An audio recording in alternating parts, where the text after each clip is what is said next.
Do they look to outside factors when something has or hasn't worked, as opposed to internal factors, right?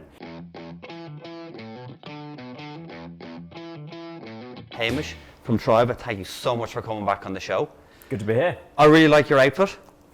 You know, we're pretty much mirror image. I got the memo. Yeah, mirror image, white runners, black red pants. socks, didn't Thanks quite for leaving know us out, so, guys. yeah, sorry. We've had you guys on the show many times before, right? We actually had you on the show at the beginning when it was just 3 of you in the company. You're nearly at 40 now, so we wanted to, not age-wise, but employee-wise. So we get, man. But we wanted to get you on because we wanted to talk about growth and hiring and how you guys have been doing it. And you've gone through a lot of hiring lately. So what's that been like? Piece of cake. Yeah, it's really straightforward. Tough would be the word to sum it up. I think, one of the challenges with, the thing that everyone says about startups is the team is the thing that's really going to make a success, right? Yeah. The founders and kind of stuff you put in the beginning is important, but really the team that you hire is going to be the thing that makes it successful. And so obviously you want to maintain a really, really high standard of the people you bring in, but when you're being forced to scale and forced to grow, and there's you need to kind of get bums in seats, balancing those two things can be really, really challenging. Yeah, and you kind of oscillate between this feeling of desperation and then seeing the payoff when you don't succumb to desperation and you get the right person, because there's been a little bit more patience, or you kind of held your nerve. And it's, candidly, it's meant that on a few occasions there have been some amazing people who could have done the job, just smashed it out of the park, that you have to say no to. Really? Yeah. Oh yeah, we've done it. For what, culture fit or for? Culture and values. Really? And I think the one thing that, we got some really, really good advice. We've had lots of good advice. When you think about the things that matter early, values probably falls pretty low on the priority stack. Yeah. But when you start hiring, becomes so much more important than you initially start perhaps thinking that it would be, right? And we sat down and we actually did a little bit of a co-creation session with some of the guys who were, the 1 or 2 guys that we did then have. And we put the values down on paper, and we've, I think as a consequence, kind of quite early doors, built a muscle within the business that understands how important it is and how to screen for the stuff that we care about. Yeah, and on a practical term, because we joked yesterday about people coming in. There's kind of was the guy from Dark Horses a couple of weeks ago. Yeah, Simon Dant. Yeah, Simon. He was like, there's kind of a cheat sheet, right? Because if I go on Thriva's website, I go, Thriva stands for this, and this is what it means, blah blah blah. Yeah, I just regurgitate that to them, and I'm in the door. How do you, practical terms, in an interview, how do you figure out 6 months probation. Yeah. You don't fit. Yeah, but honestly, how do you figure that out in an interview? Because no, it's a good question. I think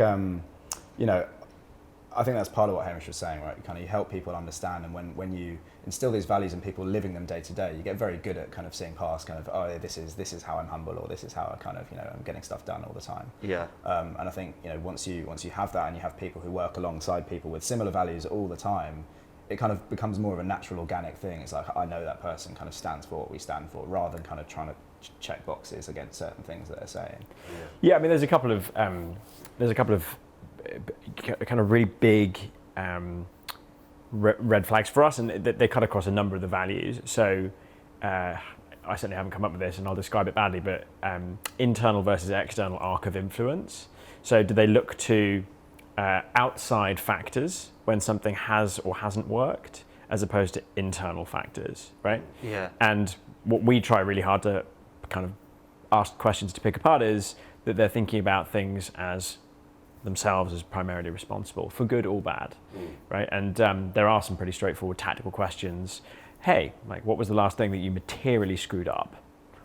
Talk to us about that, right? And people, it cuts against the grain in interviews, because people really aren't used to having to sell themselves by talking about a failure. Yeah, of course, yeah. Yeah, it's like the old thing in interviews. So what's your biggest weakness? Yeah. I work too hard. Yeah, that's a common one. Yeah. I'm just such a hard worker. It's just, it's don't know how to don't know how to put things down. But what has culture been like? Because when it was just the 3 of you, maybe 4 of you at the beginning, and now nearly 40, right? So because it was like the 3 of you, 4 of you in an office. I know you were doing your work, but you're probably having a little bit more fun at the same time.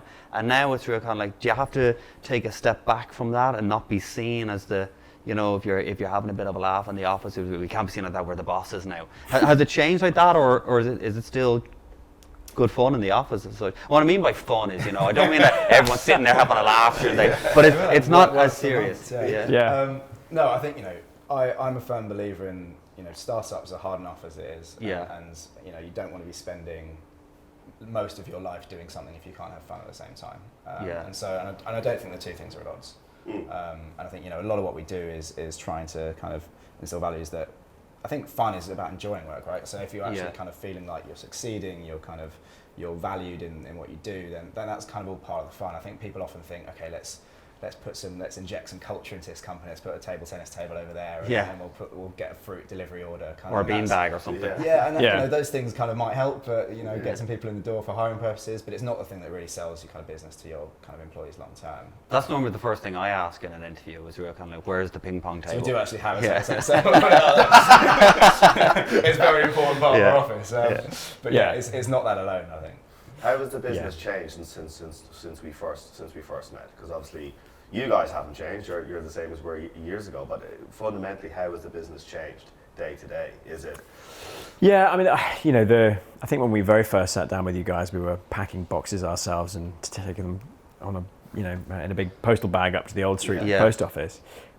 You've got someone to do that for you now. We do now not do that anymore. Turns out that wasn't hugely scalable. So I think the 30,000 foot view is everything is more automated and designed for scale, and that kind of shows up in our improved gross margin. Slightly technical.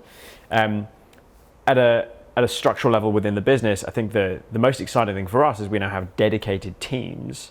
We used to sort of laugh about the world where we would one day have a dedicated group of amazing people attacking particular parts of our product and problems, and we kind of have that now. So we've got an amazing group of guys and girls focused on the sort of onboarding side of our journey and thinking about how we communicate the value proposition and iterating 10 times faster than we ever could before.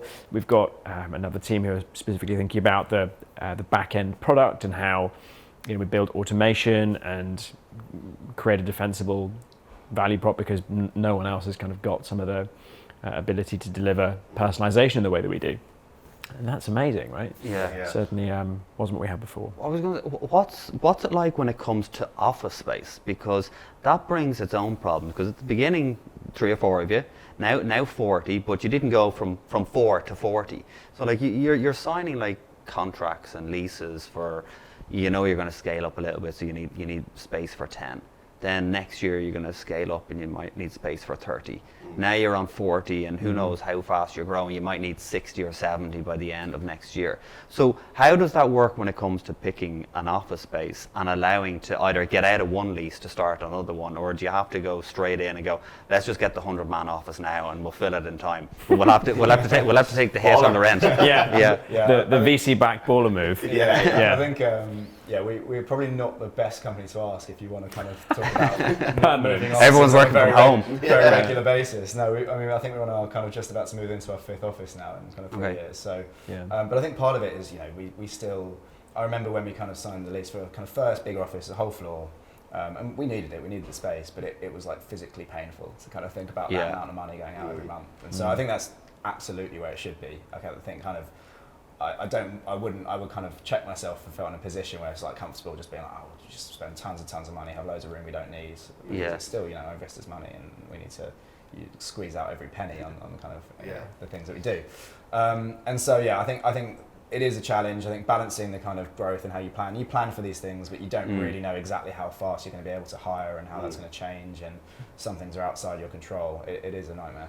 I mean, just one tactical thing that we found very effective to sort of create limits to the commercial risk of signing up to leases, given that we weren't entirely sure what we were going to be in size and shape in 6-12 months time, was obviously subleasing from other businesses. At one point we had the old movie theatre room from Mind Candy. It was by that point as an office run by Lantern, so we were subletting from Lantern, but it just meant that, at no point you're signing up to a long 2-year lease. Now, actually we've ended up having to jump around in the last 3 years and, probably every 10 or 12 months. And But it's worked for you guys. It's worked. You know, there's an interesting trade-off, which is actually maybe it injects a little bit of freshness. Yeah. You know, having to uproot everyone it feels a little bit painful. You know, Yeah. Maslow's hierarchy of needs. People kind of like the idea of that stability. But every time we've done it, it's been really good actually. But, yeah, Yeah. people seem to have responded to it pretty Just- well. We're really nearly out of time, but just you chatted earlier on about, you know, getting staff in and choosing the right staff and tactics about finding the right staff. What we find is a lot of the time, it depends, you know, we get a lot in fintechs that we interview, is that it's them trying to get talent in. It's not choosing the talent, it's them, Yeah. the talent choosing them in a way. Can I bring my dog to work? No, I don't want to work here then. This Yeah. sort of, you know, Where's the office? Ah, it's too far. yeah, right, and really, really picky. Yeah. Do you think that the way Thriva is, as in like, you know, the little prick campaign, things like that, do you think that helps attract talent? People go, that it must be a cool company to work for because of what they're doing, you know, customer facing. Yeah, I mean, I'd say you know that if we analyze the proportion of people that we make offers to relative to that conversion rate, and we have only ever once made an offer that wasn't accepted.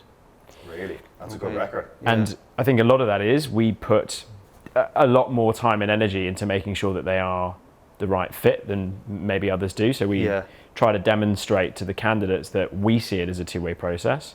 So they need to get the value out and understand what we're building and hopefully get excited about it in the way that we are, but you know, there's no guarantee there. Yeah. And it means that at the end of that process, if we do make an offer, it's because we believe that they're going to be an absolutely amazing fit and add real value. But equally, we hope that they then understand why this is an amazing place to be. Work, yeah. One thing I've definitely seen from kind of previously, well, we both kind of previously worked in fintech and now obviously in health tech, is that people genuinely do kind of look for somewhere where they can feel meaning in what they do. And Okay. it's been Yeah. really surprising when I was kind of hiring lots of people previously in fintech, and you'd get some great candidates, but felt really competitive. You're going up all these, well, they're doing the same thing and they're 10 times the size and can pay more. Yeah. It's like, how do we compete against that? But now I think actually genuinely people are looking for something that, you know, they really care about, that they're doing day to day. And I think you have to play it. You have to Yeah. play your hand there. If you're doing something you believe is meaningful, which we do, then you've got to kind of shout about that and attract people for that reason.